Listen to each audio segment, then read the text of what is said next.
sorry. Hello, my little duckies, and welcome to another episode of the Pop Culture Show, which no one is watching but me and Marco at this point. Say hi, Marco. Hello, everyone. Hello, Mad Mod. Hello, YouTuber. Singular. it's us and like one of your friends. And that's the one YouTube guy that watches this show. Well, that one dude, I really appreciate you, and much love, much love. Why don't you share it, one dude? Why don't you share it? Now, Marco, tell that beautiful one person what we're watching today. Or what we're doing today. What we're doing today? Today we're going to talk about a movie that just came out. It's called TMNT, short for Teenage Mutant Ninja Turtles 2, Out of the Shadows, which is the new reboot sequel. Well, I don't think it's a reboot. I think it's just a sequel. Well, it's a sequel to the new reboot. Yes, that's what it is. We are going to discuss Teenage Mutant Ninja Turtles, which is, I don't know if you guys can see behind me about my collection of action figures here. Ninja Turtles is one of my favorite comic book franchises, one of my favorite comic book entities. So I was really excited to see this film. And I gotta say, I was not let down. I enjoyed this film from beginning to end. I thought it was a whole lot of fun and a huge step forward from the last film. I think this film... Definitely. Yep. I think this film gave us a lot of what we wanted. And, people who are, our age group who grew up watching the old 80s cartoon, I think this film was a beautiful homage to it. How do you feel? I thought it was a great movie. I took my kid to go see this movie. She loved it. She has very little knowledge of TMNT, but even for a newcomer like her, she's 4 years old and she just loved it. She didn't have to know the backstory. She didn't have to be a previous fan of TMNT. She just sat down, enjoyed the show, and that's what it should be, and that's what they gave us. So, congratulations on not just keeping the old fans happy, but making brand new fans. Yeah. All right, Marco. Let's talk about favorite parts of the film here. And while this film had a lot of fun in it. Everything from Bebop and Rocksteady and Krang, which, we've been waiting almost 30 years to see. My favorite part, though, had to be the cop movie sequence, the buddy cop movie sequence between Michelangelo and Raphael. Michelangelo and Raphael are my favorite two turtles. And you never really get to see them team up. It's always Ralph and Leo and Donnie and Mikey. So to see them work together was something I've always wanted played out. And Noel Fisher, who does the motion capture and the voice for Michelangelo, I think was amazing in this film. I thought no one would ever be better than Robbie Rist, who did the voice for the Michelangelo in the 1990s films. You know the names of those people? Oh my god. Dude, Robbie Rist, he was cousin Oliver in fucking Brady Bunch. You don't know that shit? No, but how fucking old are you? Oh my god. I'm your fucking age, asshole. Yeah, but we're not that old. You watch too much TV Land, dude. What the fuck? I did watch a lot of Nick. I watched a lot of Nick and Night as a kid, but All right, so Noel Fisher, I've seen Noel Fisher kind of grow up from his Disney movies, most notably his role as Mickey on Shameless. So I've seen him really develop these acting chops. And the part at the end of the sequence in the police station, when the cops are calling him monsters, or, calling the turtles monsters, and Michelangelo just looks up and says, "We're not monsters." Literally, that broke my heart. That really got me in the feels. I mean, that was a really great part, especially I agree with you. It's one of the best parts. The relationship between those two brothers is really cool because it's like the classic comedy duo of you have the clown and the straight man, and they play that off really perfectly. They have that chemistry. Yeah. They can play off each other. So that's why those two work together really well. But besides that, my favorite part was just the Brazil part where they all fly to Brazil and they're trying to Yeah. grab one of the pieces from the portal machine or whatever. Yeah, yeah. And that whole fight between them and Bebop and Rocksteady and the plane and that was just classic Ninja Turtle cartoon action sequence. That was just straight out of the cartoon. It was like the filler from after the 5-minute point up until the 18-minute mark. That was basically like the meat of the movie for me. Yeah. And I loved all of it. It was so funny. It was so much action. And basically because every single character is CG, it was basically one very, very well done cartoon. Yeah. Even the airplane, everything was CG. So it was just one glorified cartoon. There's no nice way to say it. One of the really bad parts about this movie, in my opinion, was Stephen Amell, the Arrow.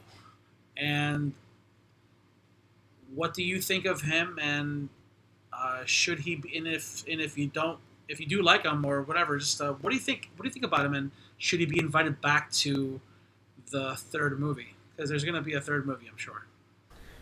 So I'm taking it that you don't want him back if he's one of your least favorite parts. Now he's good. He's a good actor, and I like the Arrow show and all that. But it's a mismatch. It's not the right part for him. That, or maybe he just took the act. He went one way with the character that he thought maybe he was trying to separate himself from the Arrow character. He's like, I don't want to be the Arrow, but in New York City with turtles. And basically, no, you're not supposed to be the Arrow, but you are supposed to be a pretty badass motherfucker. And that he was not. He was a pretty tough guy. He can handle himself. But I looked at Casey Jones in TMNT 2, and I thought he was just there for eye candy for little girls, for like prepubescent girls, and a few prepubescent boys, and a few older boys. And that's basically it. It's just he was just there because of star power. He's really gotten famous over the last few years because of the Arrow show, but that's it. That's the only reason he's there, and he's a complete mismatch. And he should either go in a different direction with the character, even though I think it's too late now, or they should recast, or just not write him in at all. All right. I mean, I agree with you on a lot of things. I do agree that when he was first cast as this role, I was very worried that we were going to get a brooding, dramatic Casey Jones. And I have nothing against Stephen Amell. I'm a huge fan of The Arrow. And I actually think his acting is a bit underrated.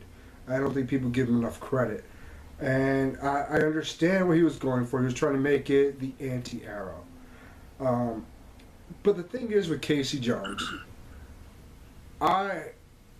in the original 80s cartoon, I wasn't like a fan of Casey Jones. I don't remember if you remember. I don't know if you remember the original 80s cartoon version of Casey Jones. I remember him, and he was there. He was a nut job. He was just like this weird guy. I remember it was weird, and I think. What Elias Koteas did with Casey Jones in the '90 film was Elias Koteas, the guy who played Casey Jones in the original 1990 film. You know his name? Yeah. He created. What was April O'Neil's name? Judith Hogue. Holy shit. He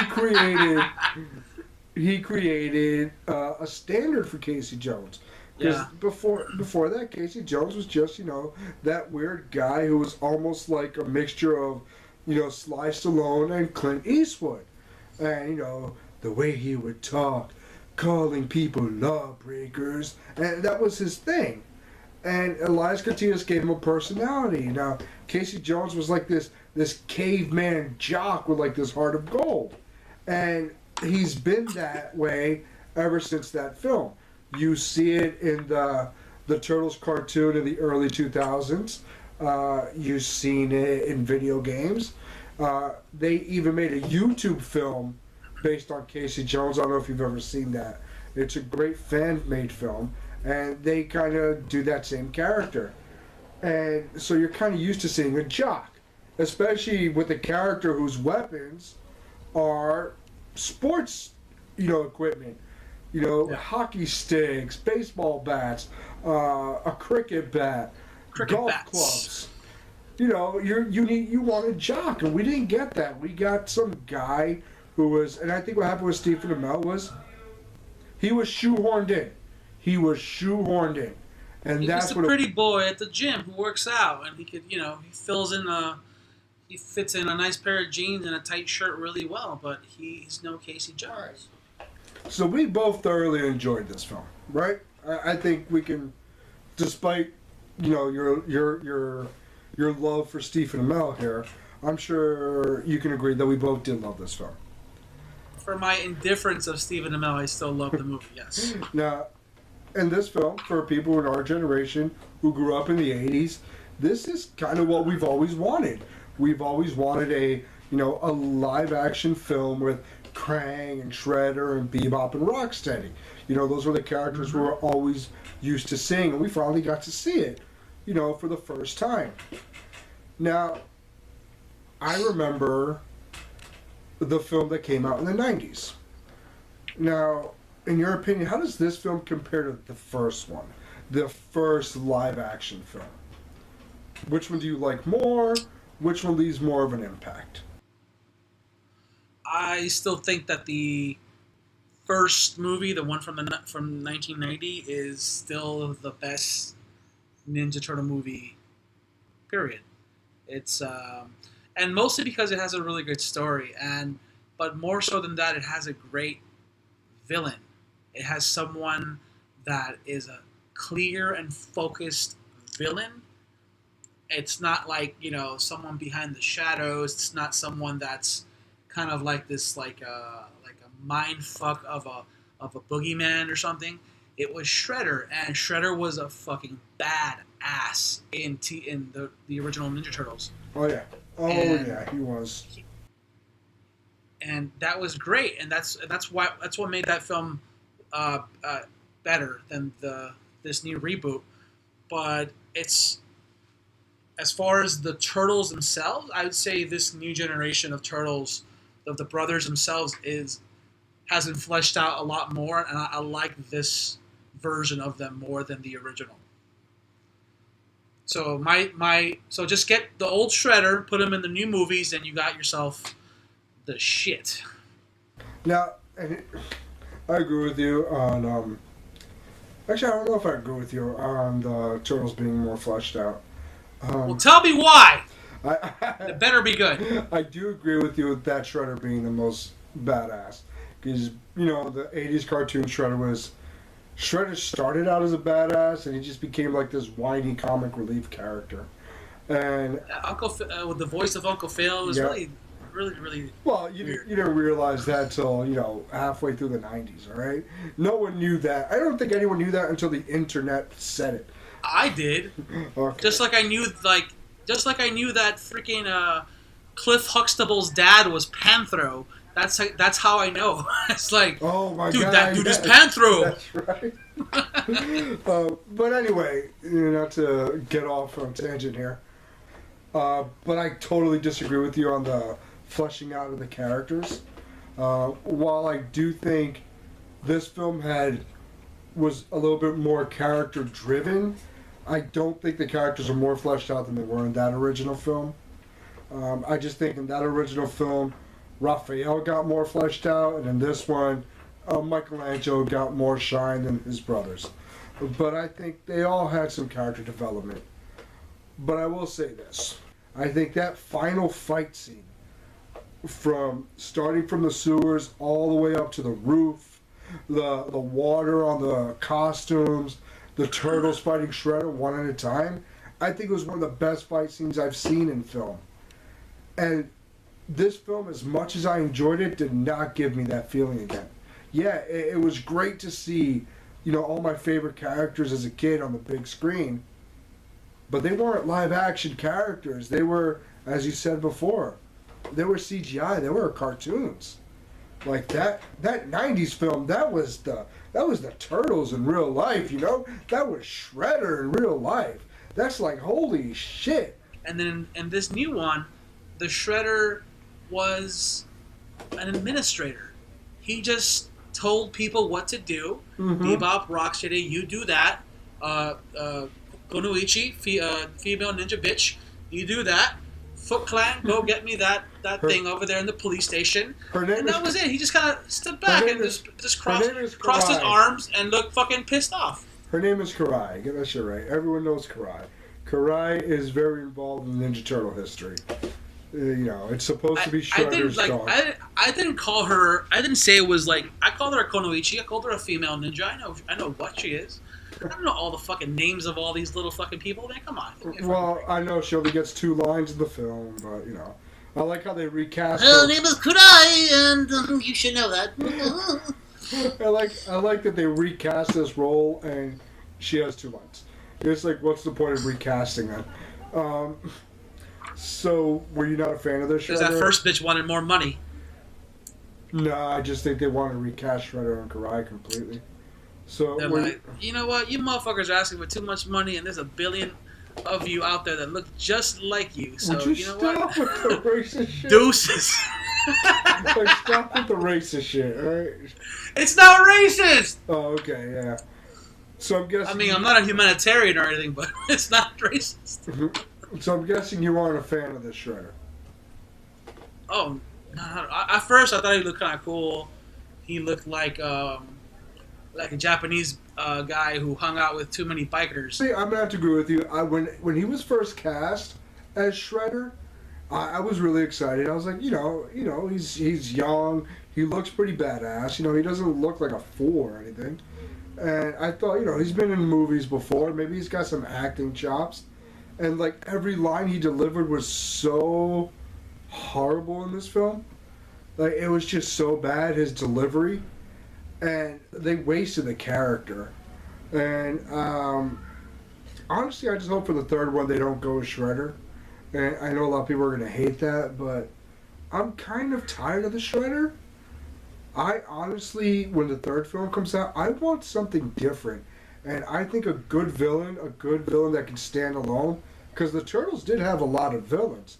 They do have a huge rogues gallery themselves. But they all link back to the Shredder or to Krang somehow. Except for one. A lot of them do anyway. Yeah, except for one really prominent villain.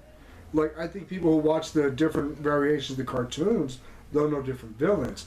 But there's one villain, well, 2 obviously, because you could do Leatherhead.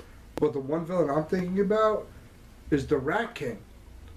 I think the Rat King can carry a whole film. Especially, do you watch the new Ninja Turtles cartoon? Oh, the ones from the early 2000s? No. Or the new Nickelodeon ones? The new Nickelodeon one. No, I haven't watched the new Nickelodeon ones. I love the ones from the early 2000s. I thought they were better than the originals. Yeah, no, but the newest one I think is the best so far because it pays a lot. It does a lot. I mean, they have Bebop and Rocksteady on there, though I'm not really a big fan of the Bebop they have, but the Rocksteady they have is amazing. But the Rat King on that show is so fucking creepy. Like, he is such a dark, creepy character. And it's to the point that Splinter can't even fight him because obviously he falls under his control. And I think he can carry this full fucking movie. Because he is such a devilish, wicked character. And I think it's time for Shredder to kind of, stay frozen. Wicked. Like, it's time for him to stay frozen in Dimension X, on the, the Megatron Technodrome, the Unicron Technodrome, whatever fucking weird-ass Technodrome that was. Though I did like the big eye on top of the Technodrome. Such a callback to the old 80s cartoon. I did love that. But, I think leave it with that. Let's bring in some other villains. We have Rat King, we do have Leatherhead. Krang could come back with his rock army or whatever. I just think let's leave Shredder on the back burner because obviously they failed twice so far. They don't know how to do Shredder, and Shredder's such an awesome villain. I don't want them to fuck it up again.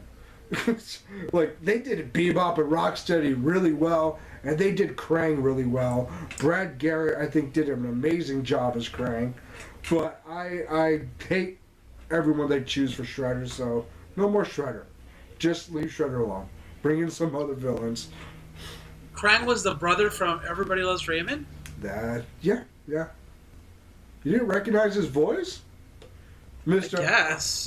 I know Cliff Huxtable's father is Panthro. Like, yeah, you don't recognize his voice?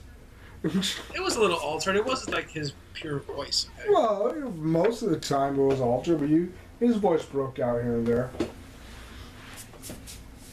All right. I mean, I disagree with the Rat King idea. I don't give a shit what you disagree with. I'm right, you're wrong. Who do you want then? Do you want another Shredder? Do you want a third shot? I do.